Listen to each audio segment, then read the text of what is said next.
Welcome to another digital tourism show, and in this video I have the pleasure to be joined by Peter Syme of 1,000 Mile Journeys and Whitewater Rafting. And in this video we'll be discussing how you can increase your bookings using LinkedIn.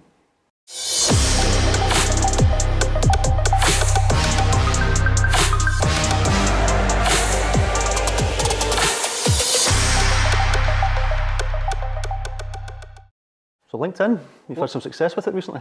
Yeah, LinkedIn is a platform that's sort of forgotten about by the tours and activities industry. People tend to focus on the B2C platforms, Twitter, Instagram, Facebook. And I think both me and you are in agreement that Facebook is a fantastic platform for tour and activity operators to master. Yep. But LinkedIn tends to be forgotten. I totally understand why LinkedIn's been forgotten, because I was an early adopter. I joined LinkedIn in 2003. So I was one of the very first people on it. I did nothing on it until about 2006. In fact, I think I deleted my profile, reloaded my profile in 2006 and started to treat it a bit more serious. Then went through a little bubble where I did some business on it, sort of forgot about it for years on end again. And then as the profile of LinkedIn itself started to grow, I think it was acquired by Microsoft or somebody in recent years, I started to go back in and play with it and see how it could impact on my business. Yep.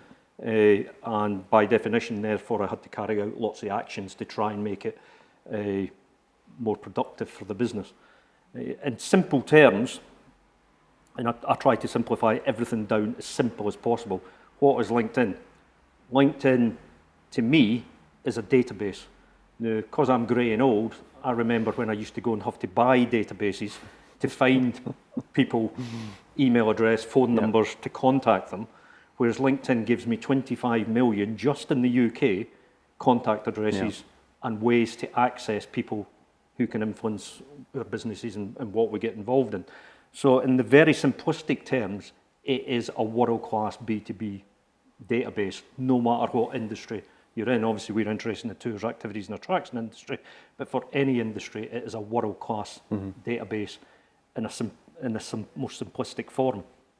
However, like any database, if you don't use it, you don't get anything. Yep. And I don't know the percentages, but the vast majority of people build a profile on LinkedIn, either good or bad, and we can come into profiles in a minute, and they leave it there and they expect stuff to come in.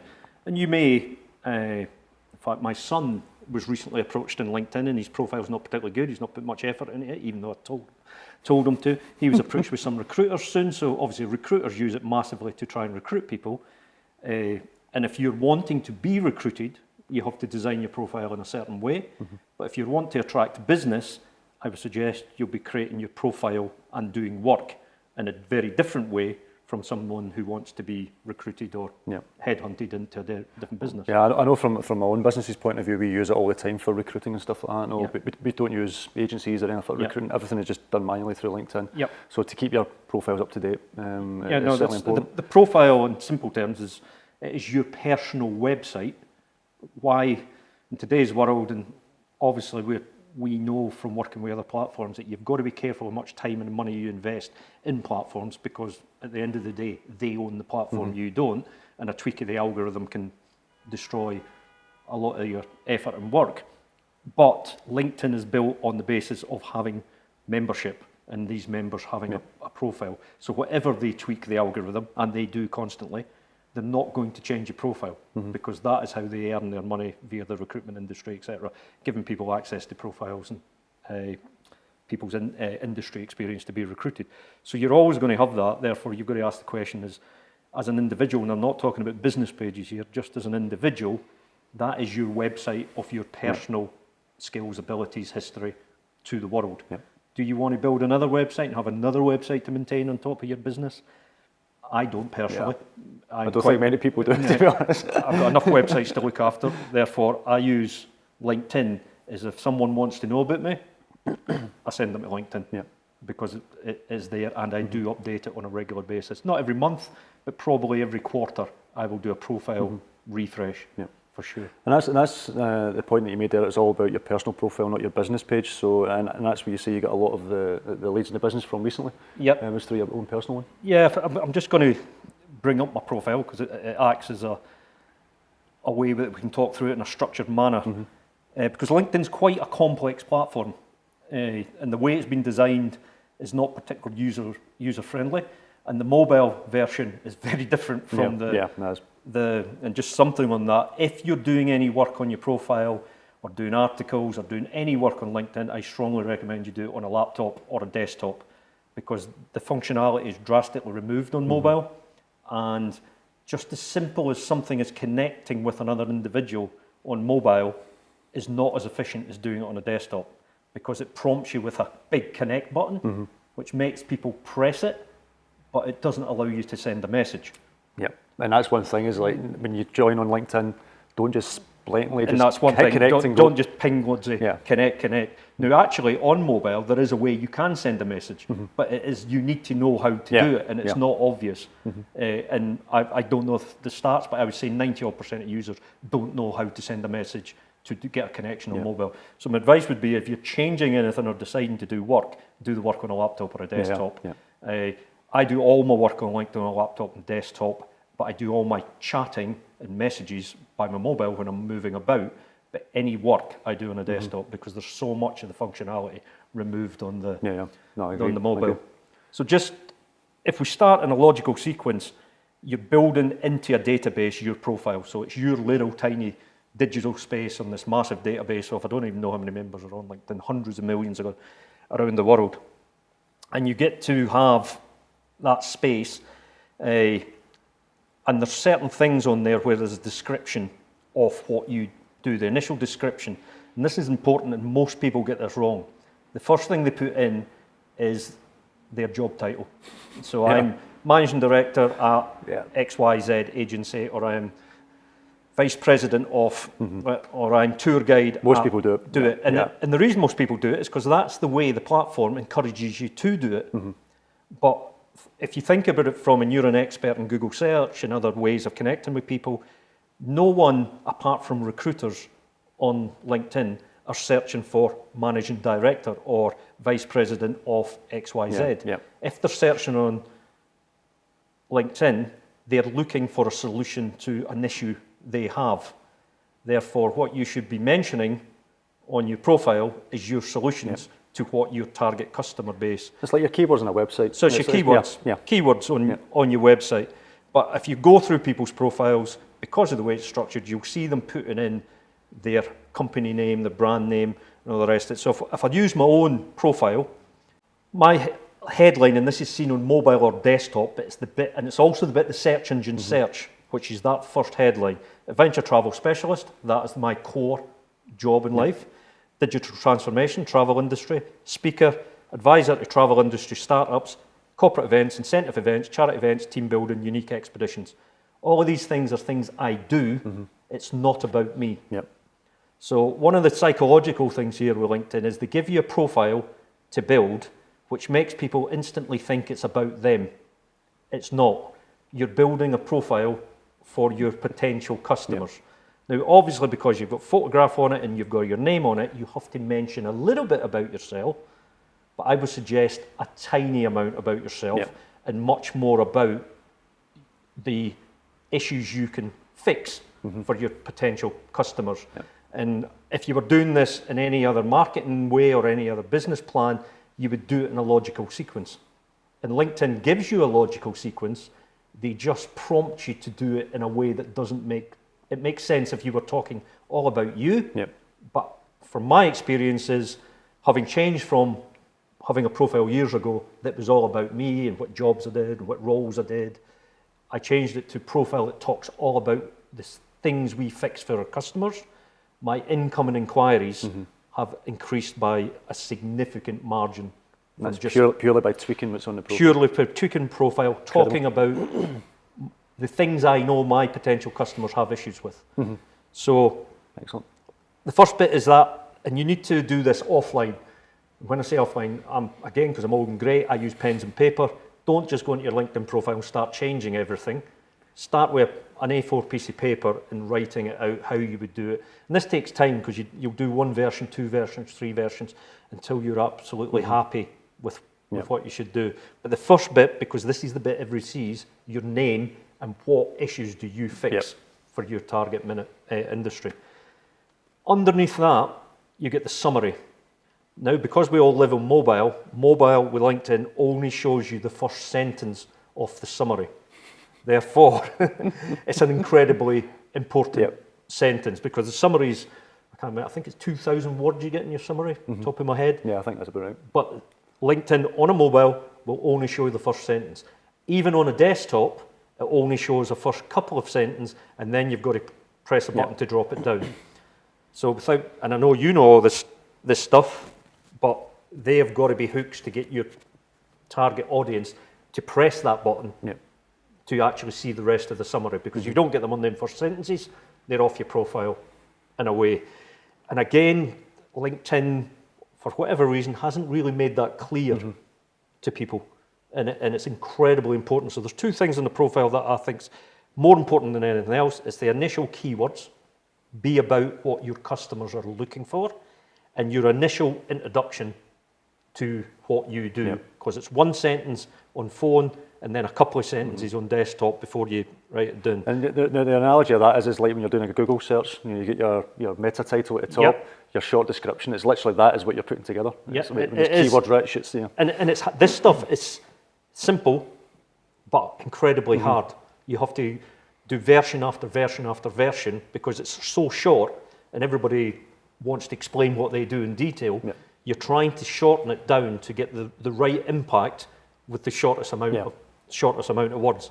So the sentence that shows up in my profile on people to a mobile, which is the first sentence of my summary, I help ordinary people do extraordinary challenges, giving them experiences and stories to share for life.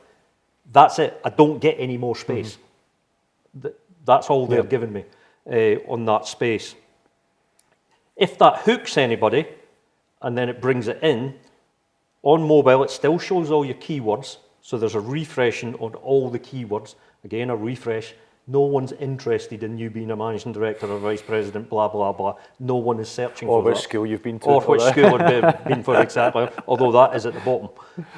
So your initial summary goes in, that hook for whatever you're doing in your tour and activity business has to be the hook to do what I've just done, which is expand the summary.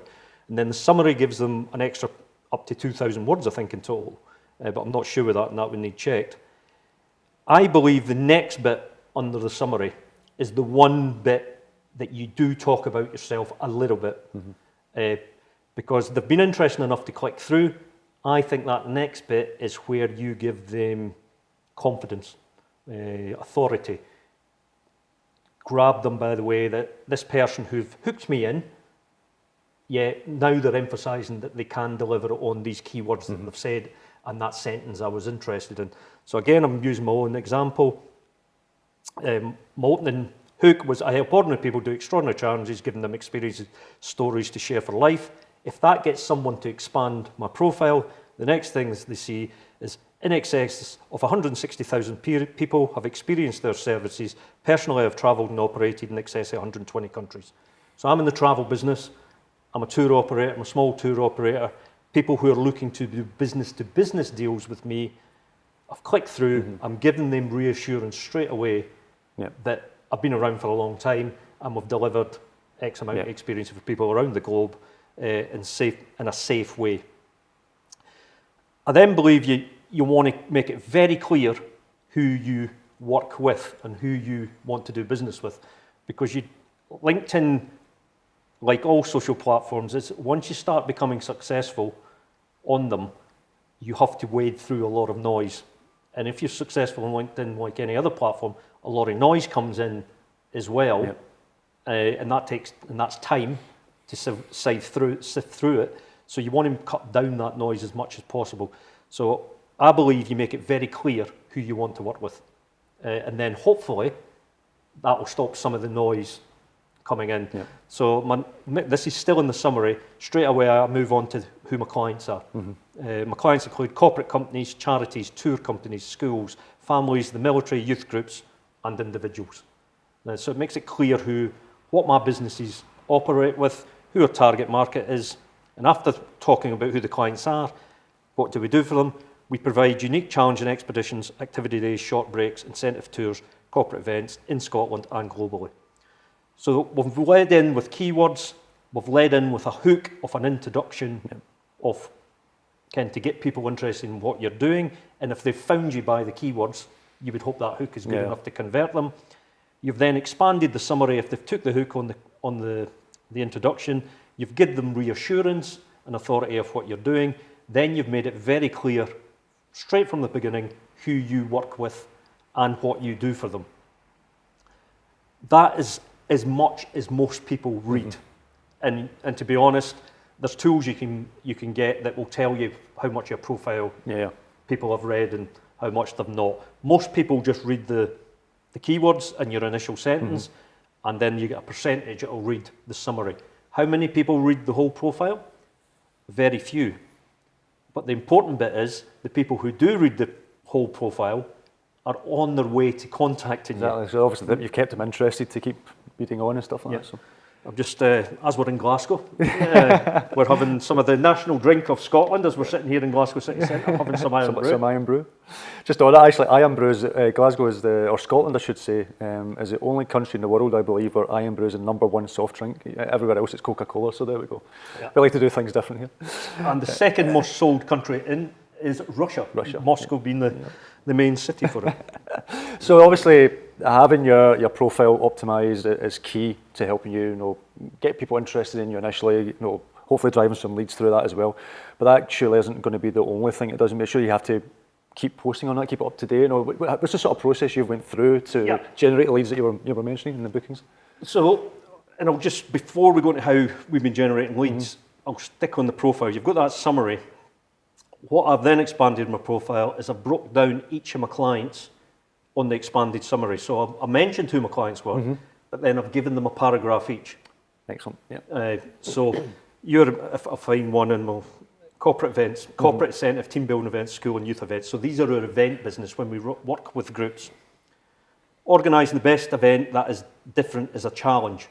So I'm emphasising what their challenge is, not what my challenge is. Yep. I'm thinking it from their perspective. They're looking to organise a new corporate event. They've done 50 before.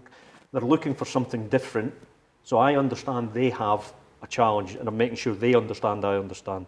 We listen to what you want to achieve, and then we design bespoke events that inspire, amuse, and develop. We've delivered events for teams from 4 to 500 people. Now, each of my target groups, be it the military, be it charities, each of them deserve their own paragraph, I believe. And you've got to mind, this is my belief, this is not fact, this is my belief.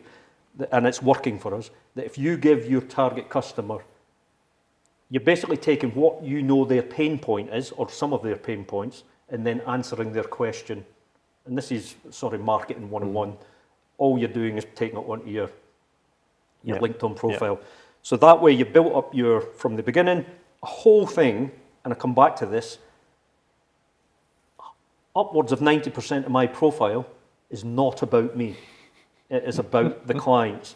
And I would say, if we're looking for time zone here, how much time did I spend on my profile? When I started taking this seriously, I've probably spent upwards of 4 days work on my profile over a period of years. But if I take the refreshes, when I've changed target markets, when I've been doing something else, targeting a different industry or whatever, you have to change your profile to respect to do that. And it takes time, it certainly takes me time, because I'm not the sharpest tool in the box, to write to write this stuff down, then put it on, then measure it. So I believe the profile is fundamental before you do any of the stuff we're about to talk about, because I think doing stuff on LinkedIn is a waste of time unless your landing page, which is your profile, is going to respect the work that you're going. And I see time and time again, a lot of people putting a lot of effort in on their content creation, but it's not matched by their profile and their content creation. You hit the nail on the head. It's exactly like marketing. It's like we won't take clients forward if we're bringing them on board to do any marketing without optimising their web pages, doing the research first and actually getting that side right. Because you need the foundation right before you start throwing your money down a drain if you don't do that side of things. So, so I completely agree. So getting around to generating business on LinkedIn, and like also social platforms, effort in, reward out. And it's no different from any other one. The more effort you put in, the more reward you get out. And if you stop doing effort, if you've got a profile that's been amassed, you will still get a drip feed in for sure. And it gives you reporting tools that shows you how many visitors to your profile and et cetera, et cetera. But I've A/B split tested this, spent time on it, come off for a week, spent time on it, and it's not a cliff face. It's not like Facebook advertising when you stop doing it, it is a cliff drop. LinkedIn isn't a drop like that, it's more a drop like that. And then when you start putting input in again, it's more a gradual climb out. So it's even rather than cliff face drop out. So there's ways of engagement that drives potential contacts and business and opportunities to you on it. The first one, I believe, people should, to build confidence and to build knowledge of doing it, is don't create content. And that sounds harsh about face, but watch what other people are doing in your sector and learn from other people. And also watch what other people are doing in other sectors. And anything that inspires you to read their content and you think it's good, we'll take note of that for obvious reasons. So there's a learning profile time to go through, and how much you want to spend on that, it's up to yourself. I consume content and I consume reading, so I consume quite a lot of people's content and I learn from it. The next stage after doing all that reading and learning and who's good is engage with the content that you're enjoying. Because people have went to a lot of time and effort to create it, you've got value out of it because you've read. Why don't you tell them that you've got value out of it by commenting? And this is another bugbear that I see in LinkedIn. If I see another person saying, well done, great article, excellent work, it's just, if you're going to comment, put some effort into it.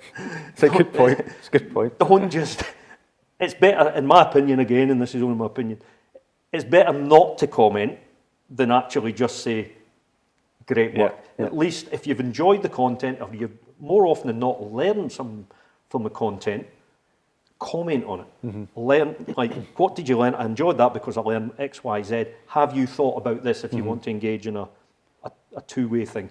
But it's certainly a way, and it's the same as all social platforms, likes and shares and all the rest of it. In my world, I'm normally liking somebody's comment, and sometimes I won't comment because it was a quick piece of content consumed, and it was like, oh, there's but if I was really engaged, I will definitely like and comment and give a comment. I'm not an expert by any means on LinkedIn's algorithm. They change it like all the rest of them, but I believe, and there's people on there who are experts, so you can find the algorithm experts on LinkedIn, it will tell you how it works. But I believe comments are much more, likes are valuable, comments are more valuable, shares you would think are really valuable, but I don't believe they are. I think comments are more valuable than shares, but there's people better. Which makes sense now. If you're engaging more with the content that's there, then there's people that makes sense to me. You can look up who understands the algorithm more. So that's a kind of tiered thing, from a liking to engage, from a learning thing. First of all, who's doing good content, who's doing bad content, to engaging with it from a like and a comment perspective. But at some point, if you're going to treat it seriously, you're going to have to move on to creating content.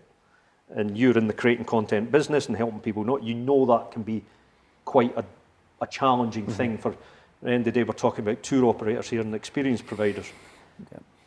I believe the content that you create for LinkedIn has to be very different from the content that you're putting out on your other platforms, because the audience is a very different audience, and who are you targeting on LinkedIn? They're different targets from who you're probably targeting on other social platforms. And that's quite easy to say, but it gets more complex in the fact that a lot of the people on LinkedIn, obviously they're under a brand of a business or whoever they work for, but they're still B2C customers. But your language and your content has to be at a B2B level for engagement rather than a B2C level for engagement. So I certainly never post anything on LinkedIn that's going onto Facebook or vice versa, or Twitter. And we don't do the shares between them all. It's specific content created for LinkedIn. When that should be for any platform, to be honest. Your content should be specific for the platform. I believe it probably is. I think it's more pronounced for LinkedIn because it is such a business-focused, I deem to say more professional platform, people treat it more professional. I'm not saying it is more professional. People treat it more professional because they feel they're in their workspace. Yeah. And you've got to remember, the vast majority of people on LinkedIn are in jobs. They're in jobs and they have employers who employ them. Therefore, they're not saying, engaging, commenting on LinkedIn as how they would on Facebook, for sure. So if you get to creating content, there's different types of content you can create. A post. Post is very straightforward. It's a short piece of content and there's a maximum amount of characters, which I can't remember what there is, and there's a room to put in a photograph or there's a room to put in a video. Yep. I suggest a photograph or a video at all times, and with a small about content that can link out to emphasise the content. If you're pulling in an article from someone else's site, certainly link out to them and discuss the point on that content. A simple post. Posts on the algorithm Facebook's changed over the years from being very unlike Facebook to becoming more like Facebook from how the interface works. So the posts and the regular feed, your news feed on your LinkedIn profile, is the posts that are generally being shared. And the posts is where most engagement are on LinkedIn at the moment. Years ago it was in groups. Now it's most of the engagements on posts. If people start liking your posts and engaging with your posts, another bugbear of mine, engage back. Don't just let them, and obviously you don't have to do it on every single one, but if people are taking the time to read, consume, and then engage, don't ignore it. Have the courtesy to go back and engage with them as well. And it can be very short, it is a post. But all of that, and all of this is the network effect. Where's this all going to?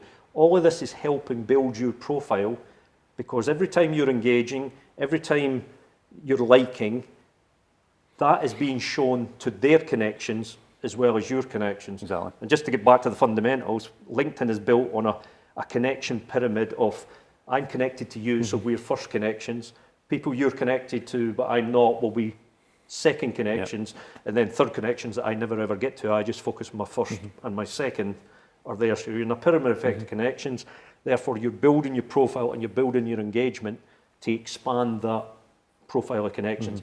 And it comes back to the old reach. More eyeballs see what it does, more people comment, hence your profile gets bigger, and then more inquiries or more conversation, should I state, from LinkedIn happen on the amount of them connections that you're doing. So posts, I believe, are incredibly important. How many should you be doing once your profile's created and you've got some traction? I don't know, but I certainly do several per week. Sometimes if I'm focusing on it, I'll maybe do 5 a week. Other times two or three a week. But it's a drip feed. And for people who are advanced on this stuff, you can schedule it and you can put it on schedulers. So if you've got a quiet day and you do all your LinkedIn posts for a month, put it on a schedule and it can be fed in. That's posts. From posts you go into articles. Articles are a much more in-depth I use them quite a lot. Story. Weirdly, again because of the algorithm, articles normally get seen by a lot less people than posts, which I can't quite get my head around, because you have to put a lot more effort into an article. It doesn't make sense. Than you do a post. You know, the people on LinkedIn must be very clever people. You would think they understand that for us to write an article takes a lot more time and effort than writing a post. Therefore, you think they would reward the article over the post. They don't. The post in the algorithm is rated higher than the article. So the way I think about it when I'm producing articles is it's targeted at it's not targeted at the people I'm connected to, all in my market on there. It's targeted at a very subset of my connections and something that I'm really interested at that time, because I know it's going to be seen by a much, much restricted amount of people. Therefore, the more niched I've made it and the more targeted I've made it, weirdly, the more impact it has, just because of you have to work with these things when you understand how the platform. And I would normally do a post as well that links to that article anyway, within LinkedIn and not off somewhere else on some other sites. So no, for sure. The more you network that out and bring it in, the more I will do posts on Facebook driving people to LinkedIn from Facebook groups, driving them to LinkedIn for articles. And just from some testing, I can drive more article reads from Facebook than I can from within LinkedIn. Often by the same people. It's actually a good point, because if you're running a Facebook group, for example, and you use that for a lot of content, which I do through the Digital Tourism Show, obviously, if you then link that to LinkedIn, if they end up becoming a connection through that, unlike Facebook, you then get their contact details, including their email and all that within LinkedIn, which you don't get on a Facebook group, so you can sort of gather more information, more data that way. No, for sure. They are two tools that I firmly believe people should be operating in tandem, not putting the same stuff on both. But once you learn a bit about it, you definitely want to use them in tandem, because at the end of the day, if you're building up knowledge and information about an individual or a business or whatever, you use whatever's there. And to me, that they operate in tandem completely. So the articles, I believe, are incredibly important, because they're demonstrating your knowledge base about whatever product or industry or service that you're doing, and you're building up an engaged following who are not just connected to you, but actually reading what you produce and hopefully commenting on what you produce. And over a period of time, you're building up an authority in that. So we went through posts, we went through articles.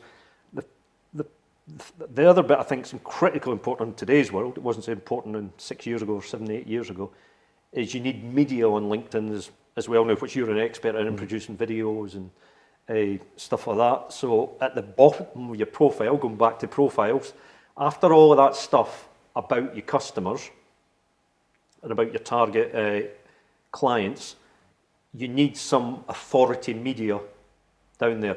Is that slide shares? Is that presentations you've done? Is it videos? Is it articles that's been written about your business? Yep. It is whatever it is that gives your business and you authority in your sector. Not many people are using the media section of LinkedIn yet. A few are doing exceptionally well, but not many people are using it. In a lot of cases, there's no real excuse, because if you're a tour company, experience company, attraction company, I can guarantee you've got pretty good media somewhere. You've got video, you've got outstanding photographs, you've got great media, and there's probably a shitload of articles being written about you somewhere. So what's missing is you've just not went and got it and put it on LinkedIn. So you want to create a media bank at the bottom of your LinkedIn that I would suggest should be refreshed fairly often. It doesn't need to be refreshed weekly. Again, every quarter, add it on. Or if you've done an interview somewhere, or you've had some press coverage that's happening about your business, because this is adding authority to all that work you've done producing the posts and the content and building it up. So that sounds like a lot of work. And it is. It is. Again, this is a journey. You're not in it for a quick hit. To do this, and I would recommend any tour activity provider to do this, do not do it unless you understand you're in for the long game and you're going to be doing this week in, month out, year in, year out, because it's a journey. It's not got an end date. It's just going to keep going. But what happens is when you build this and it builds, and your profile builds, your connections build on the back of that. And then where do the leads come from? Because you've demonstrated all this, people start engaging with you via private message. The Messenger app on, which is terrible, by the way. The Messenger app on LinkedIn is terrible, but it is what it is. So you will get people open conversations on then. On average, I will do 5 to 6 phone calls per week from LinkedIn that people have approached me on LinkedIn. The chat goes back and forward, and then very quickly it's either dies to be taken up another time, or it's very relevant that we should move to an off LinkedIn conversation very quickly. In fact, after this video, I have got one with your home country in Portugal. I'm speaking to a tour operator in Portugal straight after this, which came from LinkedIn. So you're going through a process of creating these incoming connections that some will connect to conversations. You want to get that conversation off of LinkedIn at that point, because that's going to give you the one-to-one communication, and you know how it works from then on. It's the same as we all do. We've had phone calls, we've had online communication. At some point we meet offline and people do business with people that they like and respect. What LinkedIn has got you when you get to that point, which is different from meeting someone at a network event or meeting someone at a trade event or meeting someone in general business, is they've been reading, following and watching what you've been doing before they contact you. So they're already exceedingly warm to what you're doing. Now, don't get me wrong, you're going to get contact with people trying to sell you stuff as well, but we're all buyers as well as sellers.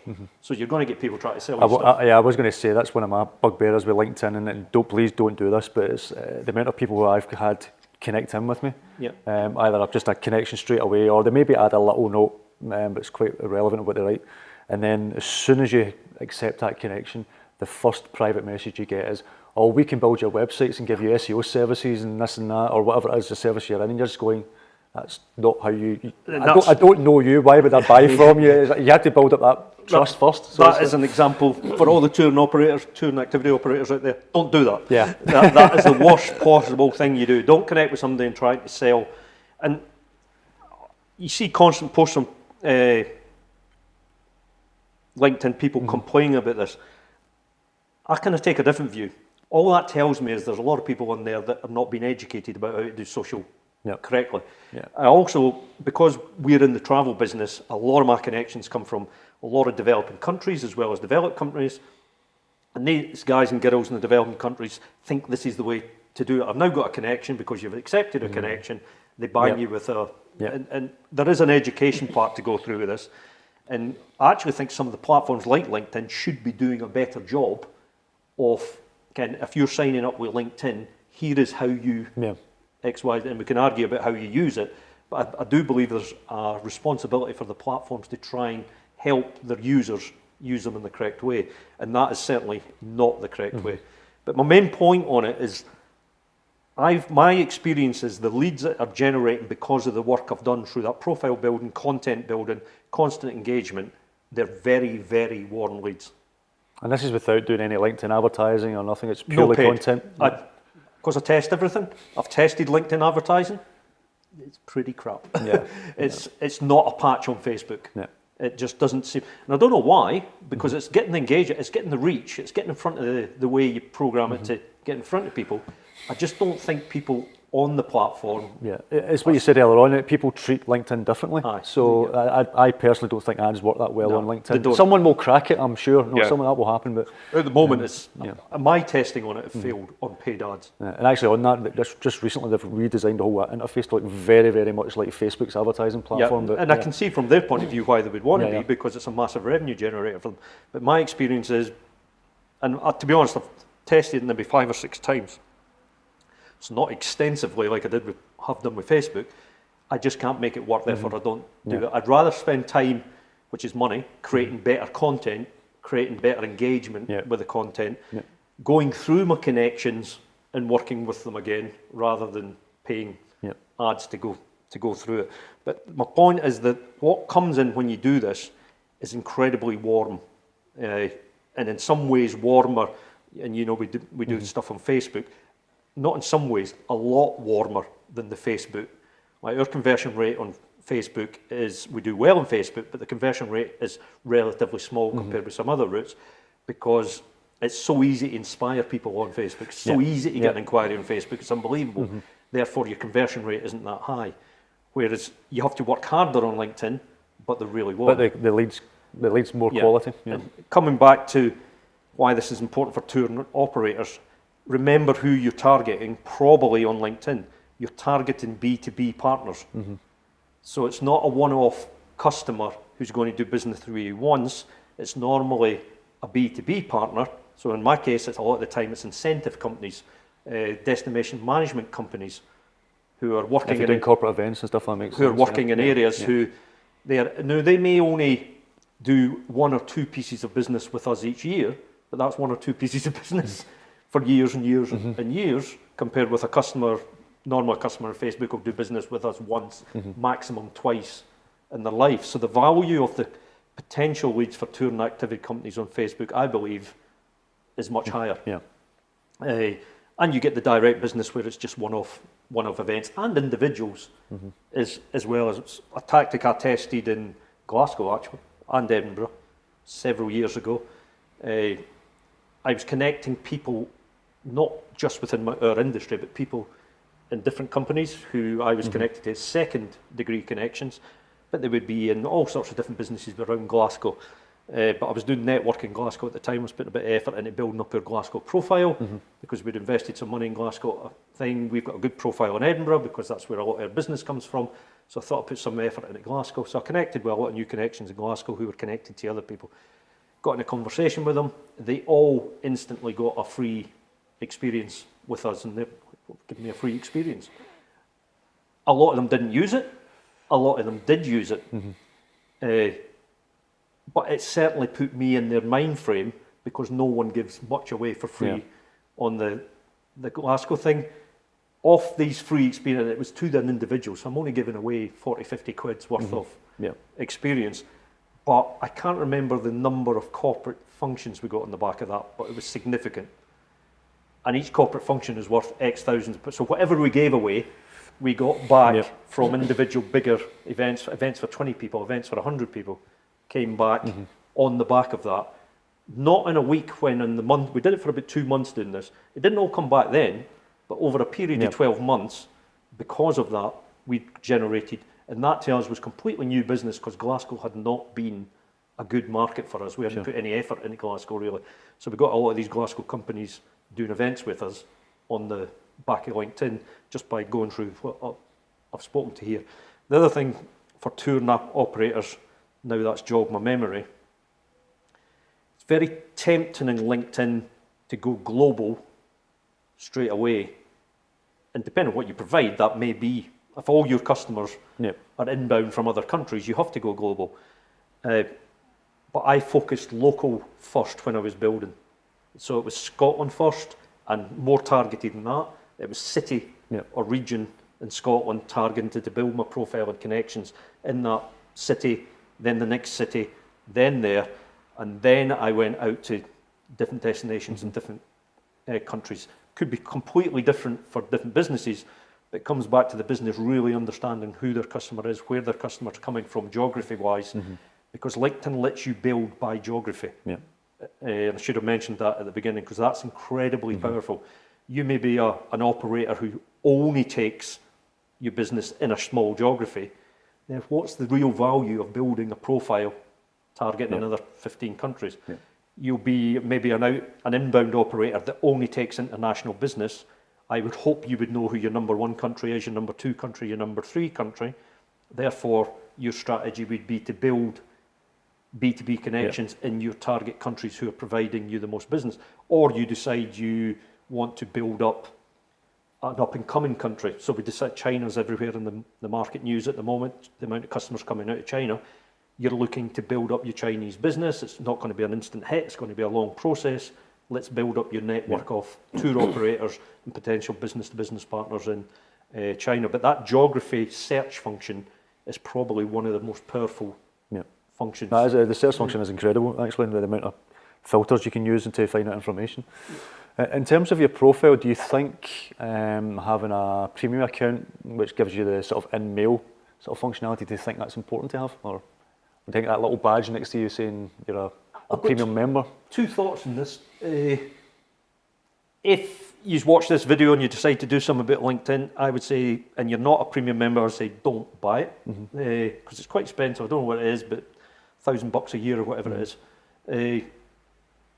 I do think it's got value, but I think it's only got value once you're a heavy user. To build up to be a heavy user, I think you should do all the work, all the content producing, building your profile, all of these things.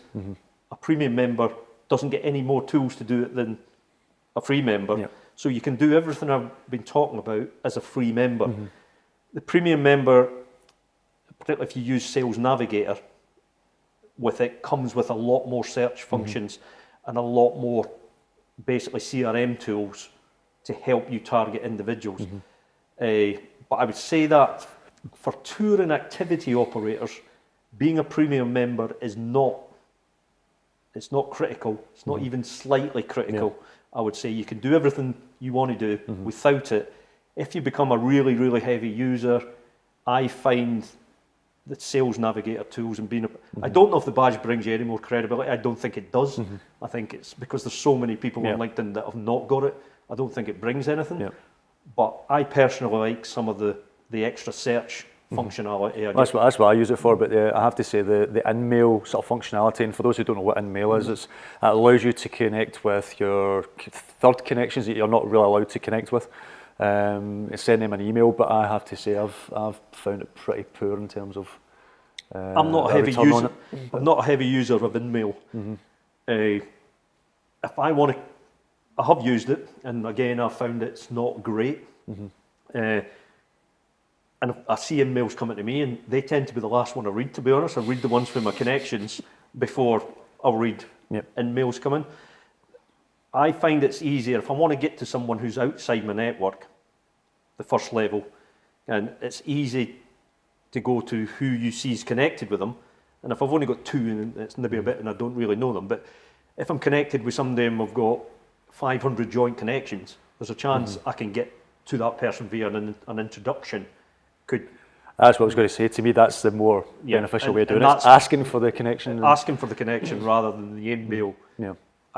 Other people may have other experience and have great joy with in-mail, but I've been a pretty weak user of it, because when I have used it, the response has been pretty poor compared with the response of going through someone to get to someone. No, I'd rather ask the person who I'm connected to in the sort of second level. Or in fact, what I would do is in the first level be introduced to someone in the second level, and then they'd be introduced to someone in the third. That way you're building up that sort of connection between the... And even just going direct to the connection, I know you can't get to them in the third, but if you go direct to the second level with a direct message saying, we're connected to so-and-so together, at an relevant point to why you're wanting to connect, and it's a good enough reason. Most people, I think, or feel, do connect if you give them reason to connect. Or if you've read an article from them, like we're saying, you say, I loved your article, blah, blah, blah, blah, blah. Or if there's value, if it just looks like spam, or if it just looks like the press and don't do anything, don't be surprised when you don't get any. I keep coming back to effort in, return out. If there's no effort going in, you're not going to get the return out of it. But for tour and activity operators, I would not run out and buy premium LinkedIn. I would say it's suitable for a small amount once they're quite advanced at using it. And it may take you a year or longer to get back to the beginning. I've been using this thing since 2003. And I'm a slow learner, so it took me a long time to learn how to use this. And I'm only really, I would class a heavy user the last few years. Whereas I would say I was a medium, and certainly for a big period, I was on the norm, put a profile up, forget it, and then maybe a medium user, and now I'd say I'm a heavy user. So we're sort of, in terms of business from it, and I'm not asking unless you want to put figures into it, but what sort of revenue do you think you've generated? Is it sort of tens of thousands, 100,000 within LinkedIn, purely by the six figures? Yeah, we've filled expeditions just from LinkedIn with no paid marketing. And coming back to content again, normal rules apply. I'm trying to think if I've created any content in the last 2 years that's about what we do. I don't think I have. Maybe one. The content is about things my customer base or potential customer base are interested in, not about what we do. I put very little content about what we do. And one of the annoying things that annoys me on LinkedIn is on my feed, most of my feed is from companies and people in these companies talking about themselves and talking about their company because they've been this awards or that awards and this went. No one's really interested. People are interested in what you can do for them. Therefore, all the time you're creating that content, what can I do for the people that are going to be reading this? Because they don't really care about you and they don't really care about your company. But most of my timeline is full of that sort of posts. So call it a 90-10 rule or an 80-20. 90% of your content is useful for your client and maybe slip in a little bit of what you do. But to get back to your point, we've filled expeditions. I have gone with, here's content about what we are doing, filled an expedition. Again, that's a lot of revenue. I do consultancy work for startups and people in the travel industry. Average week, 5 to 6 conversations incoming. Can you help with this? Can you help with that? Most of them I say no because I don't believe in the pitch, the product. I've been proved wrong several times. They're very successful companies. But on the whole, there's just not a good enough connection for us to go speaking gigs constantly. I'm about to disappear to the Western Sahara, war zone. to do a speaking gig that came through LinkedIn. Another one in the US next year, LinkedIn. So we do significant business from LinkedIn, which more than justifies the creation of the content. But I'll come back to this effort in and reward out. The minute you stop doing it, the minute you stop creating content, the minute you stop engaging, it does drop off. Yeah. And it gives you the tools to show you it's dropping off. And there's a graph in there, I can't remember what it is, the amount of people that are looking at your profile and all the rest of it. And it's updated every 24 hours. You know when you're not putting the effort in because they're telling you when you're not putting the effort in.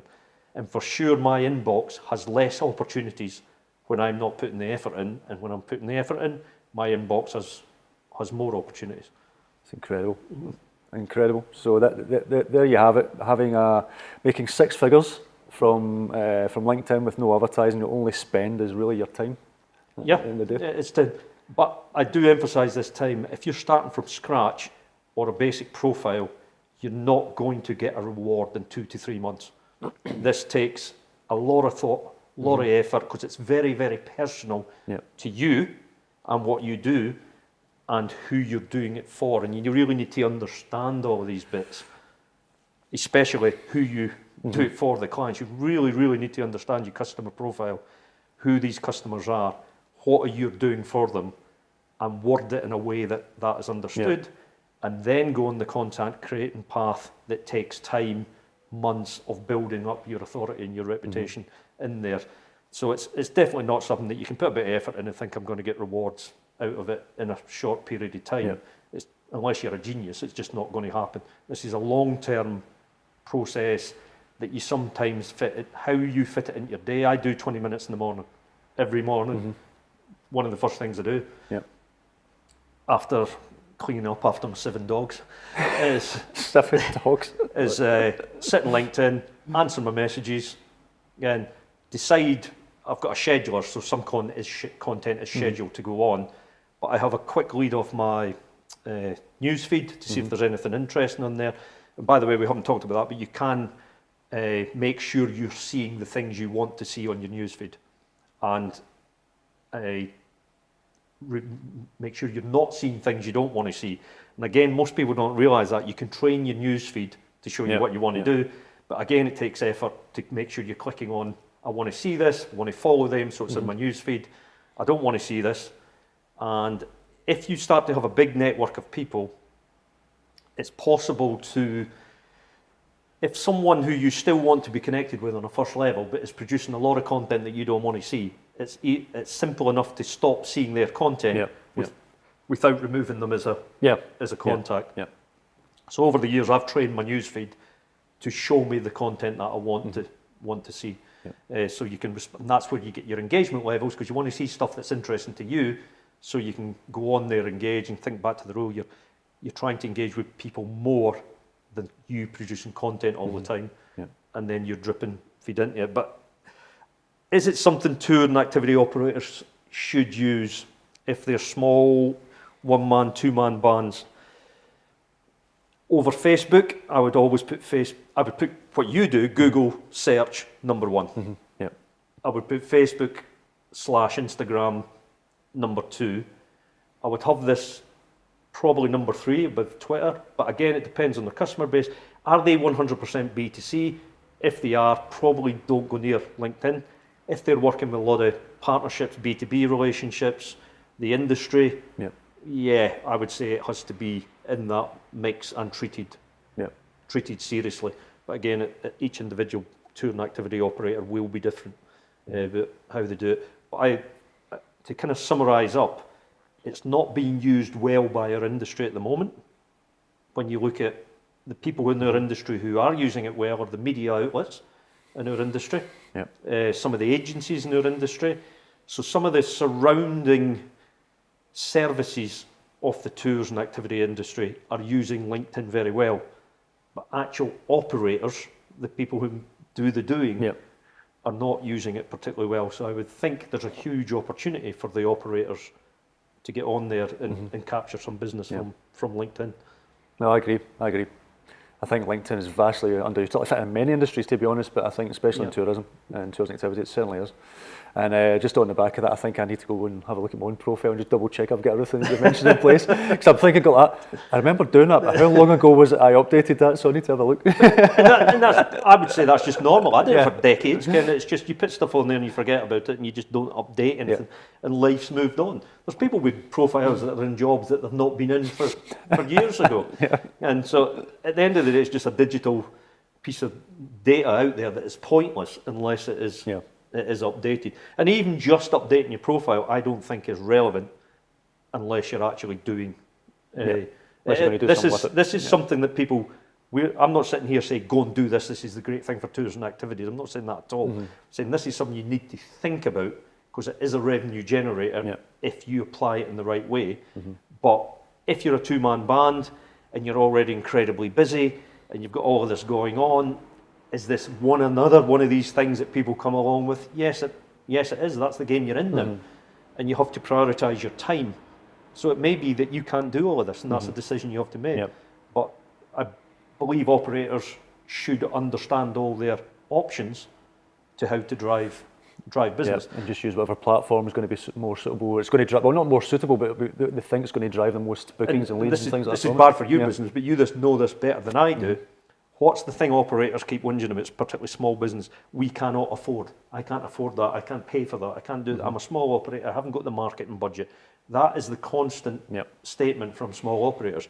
Well, this isn't a marketing budget. This is time. And I know time's money, but this is time. This is a free return for time. Therefore, if you're in the right, if you do take B2B, I think LinkedIn is a place for small operators who don't have marketing budget if they're going to spend time on it. It's just what you said. It's a bit of education for operators as well. It's people, operators, what I've found from experiences, they want instant sales. They want sales done as quickly as possible to generate the revenue, and I get that. No, they're putting money in, they want to see that return back. And the only way you're going to get that is by spending money on Facebook ads, Google ads, whatever that would be. But the organic stuff, just like SEO, if you're going to spend lots of time putting out content, managing your doing comments on social media and things like that, whether it's LinkedIn or Facebook, spending time on that, it could take 6 months, it could take 12 months. It will eventually come good. It's either you're going to have to spend the money or spend the time. That's the only way this will work. For sure. And it's something I think we've got a responsibility in the industry for us that are kind of sometimes highlighted, that we need to help the operators understand that they've only got two things that are valuable. What their innate skill, knowledge, and what they do is valuable. But on the whole, that can be replicated by lots of people. But whatever is as unique as about them is what they've got.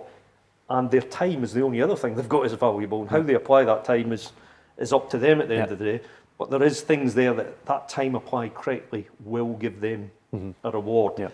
But I do think from spending time with lots of operators, discussing lots of operators, meeting lots of operators at some of the places we've met them, that there is an underappreciation of the journey. There is an underappreciation of this time. It's this expectation, effort in, reward out straight away, PPC type thing. I would say that's totally be focused on that, because you can do that. Get the inquiries, get them converted. That's what gives you the cash flow to survive. But if you've got the cash flow coming from the instant hits, that's when you start thinking about the long-term journey. That should give you the time to then do the organic stuff and the content. And the content, because I have no idea how online is going to change going forward. The one thing I do know, it's changing faster than any of us can appreciate. I do think the way we're marketing at the moment as an industry across all the platforms, across organic, is going to be disrupted and changed, probably by something we're not seeing coming yet. And the only way I can defensively protect against that is to build a profile across online. So I'm not putting one platform above another, etc., etc. It's just I need to be spread across, because I don't know how any of these are going to change, and the new disruptors coming in. But the one thing I do know is I'm going to be disrupted, I'm going to be challenged, my route to market is going to get more difficult rather than easier. Therefore, I have to build effort and time to making sure I'm building barriers, or I'm trying to build a moat to stop all of these changes jumping over the moat and disrupting my route to business. And that's you don't build a moat and you don't build a big walled castle in a small amount of time. It takes a long period of time. Yeah. And I don't think anybody in the industry knows how we're going to be disrupted going forward. The one thing we do know is we're going to be disrupted. And most disruption tries to put things in between us from our customers. Yeah. The disruption isn't helping us with customers. It's normally putting barriers in between customers. And any tour and activity operator want as much direct contact with their customer as possible. And LinkedIn is probably one of the best with Facebook to give you that direct one-to-one. Because it's your data, it's you. It's you speaking to another human being, albeit over a digital platform, but it's one-to-one connections. Whereas a lot of the other ways at the moment, we've got level after level of level in between us and your customer. Yeah. So in summary, it's something to think about, but don't do it unless you're going to do it seriously. Yeah. I would say that for any platform, but at least no one has to worry about Google Plus anymore since that's no, and that's my point. Spread, because you don't know what's going to disappear. And we put a lot of effort, a lot of time into Google Plus several years ago, built up a big profile on it, tens of thousands of followers, and Google Plus, poof, gone. Gone. And to be honest, of all the social platforms, the least return we ever got of any social platform was Google Plus. For the effort and reward down.